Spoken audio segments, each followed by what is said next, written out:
আসসালামু আলাইকুম। স্বাগতম আপনাকে কোডিং উইথ মামুন ইউটিউব চ্যানেলে। যদি আপনি আমার চ্যানেলে নতুন হয়ে থাকেন তাহলে অবশ্যই আমার চ্যানেলটি সাবস্ক্রাইব করবেন। অলরেডি আপনারা আমার ৩ টা ভিডিও দেখেছেন। Basic alert dialog, confirmation alert dialog এবং সিলেক্ট অ্যালার্ট ডায়ালগ। যদি ৩ টা ভিডিও না দেখে থাকেন তাহলে অবশ্যই এই ভিডিওর আগের ৩ টা ভিডিও দেখে আসবেন। তারপরে এই ভিডিওতে আসবেন। আদারওয়াইজ অনেক কিছু বুঝবেন না বিকজ প্রত্যেকটা ভিডিও কিন্তু সিকোয়েন্স অনুসারে তৈরি করা। তো চলে যাচ্ছি প্রথমত এক্সাম্পলে আমরা একটু দেখি এক্সাম্পলটা আসলে কিভাবে তৈরি করেছি। যখন আমরা এখানে প্রেস করব, সাথে আমরা দেখি অ্যালার্ট ডায়লগ হিসেবে একটা নেম আসবে। এখানে আমরা বিভিন্ন ধরনের ডাটা রাখতে পারি অথবা টাইটেল রাখতে পারি। যখন এখানে আমরা কোনো নেম এখানে টাইপ করব, দেন আমরা যখন নেম টাইপ করার পরে নেমটা আমাদের ডাটাবেজে স্টোর হবে, দেন আমরা এখানে সাবমিট করার সাথে আমাদের ডাটাবেজে সেই নেমটা চলে যাবে। তো এটা হলো মূলত মেইন উদ্দেশ্য আমাদের। এই কাজটা আমরা আসলে কিভাবে করব। তো তার আগে একটু আমরা প্রথমত যেটা করে থাকি যে থিওরিক্যাল পার্টটা আমরা জেনে নিই। থিওরিক্যাল থেকে দেন আমরা প্র্যাকটিক্যালি কোড করে তারপরে বুঝি। তো আসলে থিওরিক্যাল একটু বিষয়টা বোঝার চেষ্টা করি। যেটা আজকে আমরা দেখব, আজকের ভিডিওতে আমরা শিখব ফ্লাটারে কিভাবে অ্যালার্ট ডায়লগের ভিতরে টেক্সট ফিল্ড ব্যবহার করা যায়। টেক্সট ফিল্ডটা আজকে আমরা ব্যবহার করব। অনেক সময় আমরা অ্যাপের ইউজারের কাছ থেকে ছোট করে ইনপুট নেওয়ার দরকার হয়, যেমন ইউজারের নাম, কোনো নোট লেখা বা পাসওয়ার্ড ইনপুট নেওয়া অথবা ছোট কোনো তথ্য সংগ্রহ করা। এই যে কাজগুলো আমরা করে থাকি ইউজারের কাছ থেকে এই তথ্যগুলো সংগ্রহ করি। এই ধরনের কাজ খুব সহজে অ্যালার্ট ডায়লগের ভিতরে টেক্সট ফিল্ড ব্যবহার করে করা যায়। আজকের ভিডিওতে আমরা আপনাদেরকে দেখাবো অ্যালার্ট ডায়লগ কি, কিভাবে অ্যালার্ট ডায়লগের ভিতরে ব্যবহার করতে হয় একটি সম্পূর্ণ ফ্লাটার এক্সাম্পলের সাহায্যে। ভিডিওটি শেষ পর্যন্ত দেখলে আশা করি এই বিষয়টি আপনারা খুব সহজেই বুঝতে পারবেন। তো প্রথমে আমরা একটু বুঝে নিই অ্যালার্ট ডায়লগটা আসলে কি। ফ্লাটারে অ্যালার্ট ডায়লগ হচ্ছে একটি পপ আপ ডায়লগ বক্স যা ইউজারের সামনে হঠাৎ করে একটি ছোট উইন্ডো হিসেবে আসে। সাধারণত অ্যালার্ট ডায়লগ ব্যবহার করা যায় কনফার্মেশন মেসেজ দেখানোর ক্ষেত্রে, ওয়ার্নিং দেখানোর ক্ষেত্রে অথবা ইউজারের কাছ থেকে কোনো ইনপুট নেওয়ার জন্য অ্যালার্ট ডায়লগ এর প্রধান কিছু অ্যালার্ট ডায়লগটা এর প্রধানত এইগুলো কাজে ব্যবহার করে। যেমন দেখতে পাচ্ছেন পপ আপ, হঠাৎ করে একটা পপ আপ চলে আসলো, ইউজারের কাছ থেকে ইনপুট নিচ্ছি। আগের ভিডিওগুলোতে আমরা দেখছি বেসিক এবং কনফার্মেশন এবং সিলেক্ট ক্যাটাগরি সেগুলো দেখিয়েছি, সেগুলো অবশ্যই দেখে নেবেন। অ্যালার্ট ডায়লগের প্রধান কিছু অংশ আছে। প্রথমত যেটা আছে সেটা হলো টাইটেল, শিরোনাম। আগের মতো দেন এখানে আমাদের প্রথমত যেটা আছে ইন্টারভিউ নেম, এটা হলো আমাদের শিরোনাম। দেন কন্টেন্ট থাকে এখানে টেক্সট উইজেট বা টেক্সট ফিল্ড রাখতে পারি আমরা, এবং অ্যাকশন হিসেবে যেটা করি বাটন, যেমন ক্যান্সেল এবং সাবমিট বাটন। তো আমরা এখানে যেটা করেছি সাবমিট বাটন রেখে রেখেছি আর একটা ক্যান্সেল বাটন রেখেছি, দুইটা বাটন রেখেছি, একটা সাবমিট একটা ক্যান্সেল বাটন। দুইটাতে আমরা দুই রকম অ্যাকশন এখানে দিতে পারি। তার উদাহরণস্বরূপ যেটা আছে, আজকে আমরা উদাহরণতে কন্টেন্টের ভিতরে টেক্সট ফিল্ড ব্যবহার করব। উদাহরণটা হলো যে আমরা কিভাবে আসলে টেক্সট ফিল্ডটা ব্যবহার করব। তো প্রথমত চলে যাই, আপনারা তো বেসিক বুঝলেন, এখন আমরা চলে যাচ্ছি মেইন যে আমাদের পার্টটা আছে সেই পার্টটা আমরা এখন কোড করে দেন বিষয়টা দেখার চেষ্টা করবো। অলরেডি আপনারা বুঝে নিয়েছেন যে অ্যালার্ট ডায়লগটা আসলে আমরা কেন ব্যবহার করবো, অ্যালার্ট ডায়লগের কাজ কি এবং টেক্সট ফিল্ডটা আমরা আসলে কিভাবে ব্যবহার করব। আগের মতোই আমি বলে রাখি, আমরা প্রথমে মেইন মেথড ক্রিয়েট করব। মেইন মেথডের ভিতরে আমরা যেরকম কাজ করে থাকি সেরকম কাজ, ভয়েড মেইন, দেন আমরা এখানে নিয়েছি রান অ্যাপ দেন এখানে আমরা আমাদের এখানে রান অ্যাপের মধ্যে আমরা যেটা করব stls স্টেটলেস উইজেট মাই উইজেটটা নিয়ে নিচ্ছি।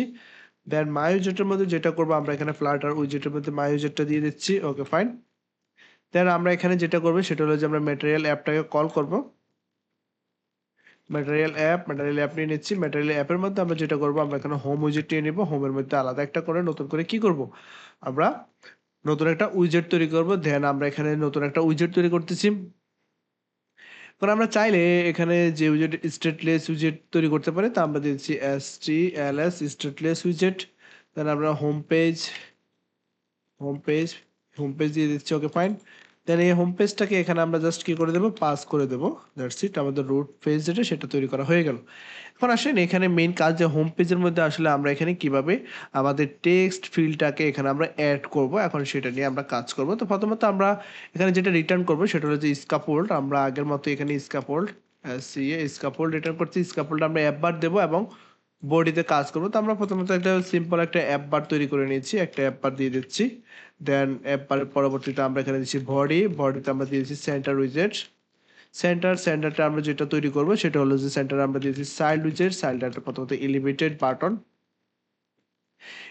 বাটনে আমরা যেটা করব সেটা হলো যে এলিভেটেড বাটনে আমরা যেটা রাখতে চাচ্ছি সেটা হলো অবশ্যই এলিভেটেড বাটনে আমরা অন প্রেসটা আপাতত আমরা এখানে এমটি লিখতেছি, অন প্রেসটা এমটি থাকুক। দেন পরবর্তীতে আমরা অন প্রেস নিয়ে কাজ করবো এবং সাইল্ডে যেটা করতে পারি, সাইল্ডে আমরা যে কোনো একটা টেক্সট উইজেট নিতে পারি, টেক্সটের মধ্যে জাস্ট একটা মেসেজ দিতে পারি। কি মেসেজ দিতে পারি আমরা? ওপেন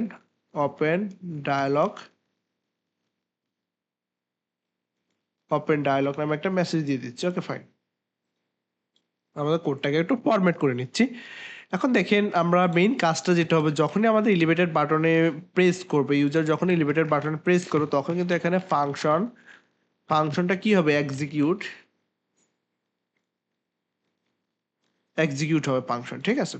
তো ফাংশন এক্সিকিউট করার জন্য আমাদের তো ফাংশনটা তৈরি করতে হবে, তারপরে দেন আমরা ফাংশনটা এক্সিকিউট করব। তো ফাংশন তৈরি করার জন্য প্রথমত আমরা যেটা করব সেটা হলো যে আমরা ফাংশনটাকে তৈরি করে নেব। তো ফাংশন তৈরি করার জন্য আমরা চলে যাচ্ছি মেইন যে আছে আমাদের স্ট্যাটলেস উইজেট, আমাদের হোম পেজ ক্লাসের মধ্যে আমরা প্রথমে দিচ্ছি ভয়েড, কারণ এটা আমাদের ভয়েড টাইপের একটা ফাংশন। ভয়েড আমরা দিচ্ছি show input dialog, show input dialog. Okay fine. তো শো ইনপুট ডায়ালগের মধ্যে আমরা যেটা করতে পারি সেটা হলো যে build context build context, then parameter হিসেবে আমরা নিতে পারি কনটেক্সট। এখানে আমরা যেটা করব সেটা হলো যে শো ডায়ালগে কনটেক্সটটা পাস করে দিচ্ছি এবং বিল্ডার হিসেবে আমরা যেটা করব, বিল্ডার হিসেবে আবারও সেম কাজটা আমরা করব। সেখানে আমরা দিচ্ছি কনটেক্সট দিয়ে দিচ্ছি এবং কনটেক্সটে আমরা রিটার্ন করতে পারি আমরা এখানে অ্যালার্ট ডায়লগটাকে রিটার্ন করে দিচ্ছি। এখন অ্যালার্ট ডায়লগে প্রথমে যেটা থাকে সেটা হলো টাইটেল আমরা দিয়ে দিচ্ছি সাপোজ টেক্সট উইজেট। দেন অ্যালার্ট টাইটেল আমরা কি দিতে পারি? টাইটেল আমরা দিচ্ছি inter your name, name title দিয়ে দিচ্ছি এবং আমরা এখানে দিচ্ছি কন্টেন্টে যেটা করব আমরা এখানে এটা টেক্সট নেব, আমরা এখানে টেক্সটের সাহায্যে ইউজার কাছ থেকে ডাটা নেব। আমরা আমরা এখানে টেক্সট ফিল্ড নিতে চাচ্ছি। তো টেক্সট ফিল্ডের জন্য যেটা আমাদের সবচেয়ে প্রয়োজন, আমাদের একটা টেক্সট কন্ট্রোলার লাগে। সো আপনারা অলরেডি আমাদের টেক্সট ফিল্ড উইজেট থেকে সেটা দেখে নিয়েছেন। তো সেটা আপনারা জানেন, জাস্ট ওই রকমই ফাইনাল আমরা দিচ্ছি text editing controller, then text editing controller is equal to আমরা দিয়ে দিচ্ছি text editing controller. Okay, just এখানে আমরা এখানে কন্ট্রোলার নিয়েছি টেক্সট এডিটিং কন্ট্রোলার নামে। That's it. সো আমরা এখানে কনস্টটাকে রিমুভ করে দিচ্ছি। ওকে, এখন আসেন আমরা এই যে টেক্সট ফিল্ডটা নিয়েছি, টেক্সট ফিল্ডের মধ্যে প্রথমত আমাদের যেটা লাগে, টেক্সট ফিল্ডের মধ্যে একটা কন্ট্রোলার লাগে। তো আমরা এখানে যে একটা কন্ট্রোলার দিয়েছি, প্যারামিটার হিসেবে C1 কন্ট্রোলার দিয়ে দিচ্ছি। টেক্সট এডিটিং কন্ট্রোলারটা আমরা পাস করে দিচ্ছি। দেন এখানে আমরা যেটা করব, ডেকোরেশন করব বক্সটাকে। Decoration is equal to input decoration নিয়ে নিচ্ছি। তো ইনপুট ডেকোরেশনের মধ্যে যেটা থাকবে আমাদের হিন্টটা কি দিতে চাচ্ছি, হিন্টের টাইপটা দিয়ে দিচ্ছি। আমরা এখানে দিচ্ছি টাইপ ইউর, হিন্টে আমরা দিয়ে দিচ্ছি ইনপুট ডেকোরেশন হিন্টে সাপোজ হিন্ট টেক্সট আমরা দিচ্ছি স্ট্রিং টাইপারে type your name here. Suppose একটা নাম দিয়েছি হিন্ট টেক্সট হিসাবে এবং আমরা এখানে বর্ডার দিতে পারি। বর্ডারটা আমরা কিন্তু আউটলাইন ইনপুট বর্ডারটাকে আমরা এখানে কল করতে পারি। মোটামুটি একটা ডিজাইন আমরা এখানে তৈরি করেছি আউটলাইন বর্ডার হিসেবে। তো আমাদের প্রথমে কি গেল? টাইটেল গেল, তারপর আমাদের কন্টেন্ট গেল, দুইটা জিনিস গেল। আমাদের ডায়লগের আপনারা জানেন যে 3টা পার্ট থাকে। 3টা পার্টের জন্য আবার আমাদের কোন পার্টটা মিসিং আছে? আমাদের এখন মিসিং আছে যে লাস্ট পার্টটা, সেটা হচ্ছে অ্যাকশন পার্টটা। আমরা এখানে অ্যাকশন নিয়ে নিচ্ছি। প্রথমে আমরা টেক্সট বাটনটা নিয়ে নিচ্ছি। টেক্সট বাটনের মধ্যে অন প্রেস আছে, অন প্রেসটা আমরা আপাতত এমটি রাখছি এবং টেক্সটটা আমরা কি দেব? আমরা একটা টেক্সট উইজেট নেব। টেক্সট উইজেটে জাস্ট আমরা ডাটা হিসেবে দিতে পারি ক্যান্সেল দিয়ে দিচ্ছি। আবার আমরা আরেকটা নিতে পারি, সেটা হলো যে আরেকটা বাটন আমরা এখানে নিতে পারি, সেটা হলো যে আমরা এলিভেটেড বাটন নিতে পারি। এলিভেটেড বাটনে আমরা দিতে পারি অন প্রেস এমটি রেখেছি। দেন আমরা চাইল্ড উইজেটে যেটা করতে পারি, চাইল্ড উইজেটে আমরা সাবমিট বাটন হিসেবে এটাকে ব্যবহার করতে পারি। সো বা আমরা এটাকে আর সাবমিট বাটন দিতে পারি, সাবমিট বাটন এলিভেটেড বাটন হিসেবে আমরা যদি চাইলে টেক্সট উইজেট টেক্সটের দ্বারা আমরা এটাকে কি করতে পারি, সাবমিট বাটন সাবমিট। সো এটা হলো মোটামুটি আমাদের মেইন যে লজিকটা, সেই লজিকটা আমরা এখানে তুলে রেখেছি। দেন আমরা যদি এটাকে প্রেস করি দেন আমাদের জিনিসটা কাজ করবে। তো তার আগে একটা বিষয় আমি আপনাদেরকে বলি, ধরেন নেম এডিটিং কন্ট্রোলারকে আমরা যখন এখন কোডটাকে রান করব, আমরা এই কোডটাকে রান করতেছি, দেখাচ্ছি আপনাদেরকে। আমরা একটু লক্ষ্য রাখেন ডিবাগ কনসোলে, আমরা ডিবাগ কনসোলে কোডটাকে রান করতেছি।